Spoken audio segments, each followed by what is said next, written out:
Hey, greetings and welcome, everybody. So, I am coming on today to chat with you. This is sort of a follow up from the previous video. I was sharing about some of the spiritual crises that I've had in my life. I've had a few of them.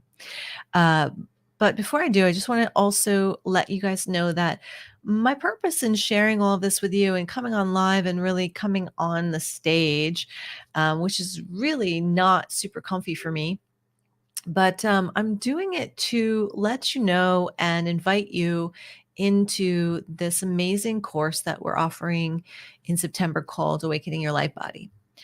We are in the process of delivering a free intro series to Awakening Your Light Body with a lot of different topics, which we'll get back to at the end of this video. But that's going on right now, and we've got the link in the comments or the descriptions or wherever you're seeing this live video. You can find the link for that there. Some of the topics we're going to cover are receiving messages from your intuition, receiving answers from your intuition, sending and receiving telepathic communication, bridging our higher selves to transform relationships, transmitting soul light onto any area of your life. So, those are some topics that we're going to be playing with over the next couple weeks. The Light Body course starts on the 22nd of September. So the free intro series will be completing before that. So hopefully we will see you on the intro series. You can get some tasters of what this course is all about. It's going to be amazing. So back to the really deep stuff. So I was telling you guys in an earlier video about my first real spiritual crisis, which was Catholic confirmation. And so if you are just coming on for the first time, you didn't hear that story. If you're not Catholic, what Catholic confirmation is a ceremonial ritual, like baptism, right? But this one is when you're older, when you're a young teenager. And in this ceremonial ritual, you take a solemn vow in the church to be Catholic for the rest of your life. So you make a vow at a very early age to be Catholic for the rest of your life, and you make that vow in the church of God. And so when this came into my life experience, I had already gone through a course in world religions in high school. I went through a course in world religions, and I learned about all of these different religions all around the world. The Muslims, the Hindus, the Buddhists, the ancient tribal religions, a whole bunch of different religions. And I remember when I was learning about these different religions, it was creating this big heart conflict within my being, because I had been taught that if you were not Catholic, you were going to hell. So that was my understanding. And at that point, everybody that I knew was Catholic. All of the students around me, it was the 1980s, rural suburban New York State. And so pretty much everyone that I knew was Catholic or some form of Christian. And so the idea of people even having other religions was a new idea. And so I couldn't fathom how all of these people on the continent of India would be going to hell because they weren't Catholic, because they were worshiping another religion or another deity. And then all of these people on these other continents and these other countries with different religions, how could they all be going to hell? And this was like a big worry and concern of mine at the age of like 13 or 14 or 15 or wherever it was when you no, it had to have been early. It had to have been 15, 14, 15, 16, 17, something like that. That's when you're in high school. So I believe it was like ninth grade. Anyway, Big deal for me. So when I discovered all of this, and I also learned about the Crusades, which as a Catholic, I discovered that the Catholics in the Crusades, ancient times, basically went and murdered all of the people that were not Christian or were not Catholic. And they set about to just sort of murder and genocide all of these people that weren't Catholic and took all their stuff. So that was also really, really disturbing to me. So when it came time to take the vow that I would be Catholic for the rest of my life, I was very uncertain. I was very confused. I was really unsettled about this. And I started to pray. I started to pray to God to give me answers, to give me insights, to show me the way. And I remember being in the girls' locker room of my high school and crying, like sobbing, crying after school. I had asked God to slam a locker door as a sign that I should be Catholic for the rest of my life. That was the way. I was asking for a sign to confirm that I should get confirmed and follow the tradition of my family, and no sign came. And also, by the way, it's a sin to ask for a sign in Catholicism. So if you're asking for a sign, you're already sinning. So I had that on my conscience as well. So I chose not to get confirmed. And I broke tradition with my family, and it was incredibly upsetting for many of the members of my family.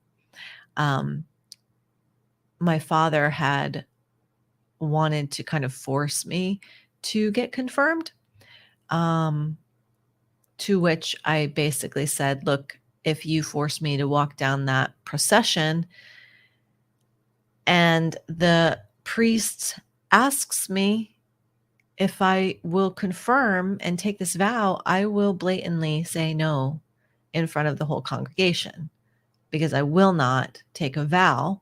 It was incredibly important to me. Like, I will not speak the words that I vow to do something and then have to live with that for the rest of my life when I'm uncertain. I was a very serious kid. So anyways, so that happened. So what the point of this is I was asking for a sign. I was asking for God, spirit, divinity to show me the way. And I was not confirmed. I was not given a sign to be confirmed. What did happen, though, within a couple days of this, somebody passed me a book called Illusions by Richard Bach, which opened up an entirely new possible perception of reality for me. And at such a young age, I was very impressionable. And the premise of the book is that it's all an illusion, that we're living in a hologram. And as soon as you discover that, as soon as you figure it out, how it all works, you can pretty much do anything here. So I'm 16, 17 years old, and I'm trying to walk through walls, trying to levitate, trying to do all these things. Never got that far. However, I didn't get confirmed. I didn't take a vow. I was led in a different path, and I have been continually led to these different paths, these different teachers, these different insights. Each time I ask for it, each time that I request help, I need guidance, I need a way. And each and every time that I have made that request to spirit, to the family of light, to God, the way has been shown. I have been given a book. I've been given new insights. I have been introduced to new people, introduced to in my early 20s, I was introduced to this woman who was an energy healer, who at that time I went to discuss energy work, and she became my very first spiritual counselor. She counseled me on my life at age 21 and all of the confusion and all of the drama that I was experiencing at the time. And she actually gave me a different perspective on what God is than I had ever considered before. And that changed my whole perception of reality as well. So yeah, so that's one of the spiritual crises that I had experienced, and the spiritual support that I had received for that. It wasn't the answer I wanted, but it was the answer that I needed. And that was the answer that my soul wanted to continue my growth forward and to expand my perception of reality and possibilities in this world on the spiritual realm. So another time I had a bit of a spiritual crisis. It wasn't a spiritual crisis. It was an emotional crisis. It was after a breakup. So after a very traumatic breakup, around the age of 29, 30 years old, I did a little ceremony. In the other video, I told you guys about the little moon circle rituals that we used to do uh, in my early 20s.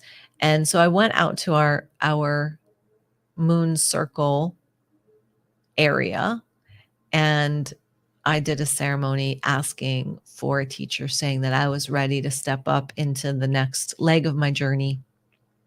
I was ready to devote myself more to spirit and to please send me a teacher. And so I did all the ritual ceremonial stuff. And at the very end of the ceremony, what you do is you create more energy through dancing or singing or something. And then you take that energy that you generate and you send it up into the universe. And then imagine that it's coming back to you, right? So that's the end of the closing of a ceremony. And so I did all of that, and I sent my hand up to send that energy up into the universe, to send out my prayer request for a teacher. And in my mind's eye, it's never happened before or since, in my mind's eye, I saw this hand of light, just about that much of the hand and arm, materialize in front of me and shake my hand like deal. So I asked for a teacher. I sent the energy out like this, and I saw this hand of light come down and shake my hand like deal, you got it. And within a week or two, I was led to this woman who's no longer in this plane. Her name was Tina Awad, and she was down in New York City. She was a massage therapist. She was an energy worker. And I went to check her out from a friend of a friend, said you should check out this woman. So I went to go check her out, and she was teaching the Awakening Your Light Body course. And that course, I began taking that course at age 30. And in that changed my entire life direction. It brought in all of these understandings of the greater nature of my being and the greater capacity that I have to work with consciousness to manifest. So the manifesting no longer needs to have candles and moon circles and goddesses and gods and goddesses and all of the elements, although it's still fun to play in that way. But the light body course taught me that it's not so much the candles, but the flame, the physical tool that assists in focusing your mind on your intention, right? And so through the light body course, you become more magnetic. You're able to sort of go out into your field and build the frequencies and the qualities into your field that you're wanting to experience in your life, and then magnetically draw to you the manifestation, this or something better always, into your life that you're seeking. And that is always coming in divine timing. The point of this talk, though, is to encourage you to ask. encourage you to seek, encourage you to ask your family of light, encourage you to ask your teams of light to bring those things that you need that would suit your vibration, that would suit where you are in consciousness and bring you to the next level, whether it be a teacher, whether it be a book, whether it be a recording, whether it be a meditation, whatever it is that you're needing right now. And you know what you need. You know what you need. So, what is it that you need? And take a moment to close your eyes in this now moment as we have this field open in front of us and make your request. Make your request for what it is that you need to advance your own spiritual development, to advance your own divine gifts, to advance yourself onto your highest path potential. And we are certain that the answer will come, the book will come, the way will be shown, and we bless you on your journey. If the Awakening Your Light Body course sounds interesting to you, we invite you to come and take some of the free intro courses that we're offering right now in the next couple of weeks. Some of the titles that we've got going on here are Receiving Messages from Your Intuition, Bridging Your Higher Self to Transform Your Relationships, Transmitting Soul Light into Any Area of Your Life. That's actually really cool. One of the things that you learn in the Awakening Your Light Body course is how to build the soul light within your physical body and also within your field. And then you can transmit that soul light into the day ahead, into the week ahead, into a project, into a manifestation with the intention of creating grace, creating ease, creating these divine assistance so that the path of learning is through love, is through joy, is through ease, is through well-being, rather than having to learn all the lessons the hard way. Yeah. So we transmit light into the situation, and that brings the insight, that brings the answers, that brings the divine assistance, that brings the help. So that's one of the things that we're going to be playing with in this free intro series. If you haven't registered yet, get on it.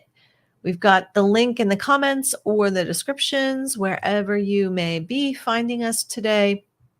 And we will be doing that until, I believe, September 16th or 17th might be the last free intro series, because our full-on course starts on September 22nd. So we hope to see you in one of these. And thanks so much for joining.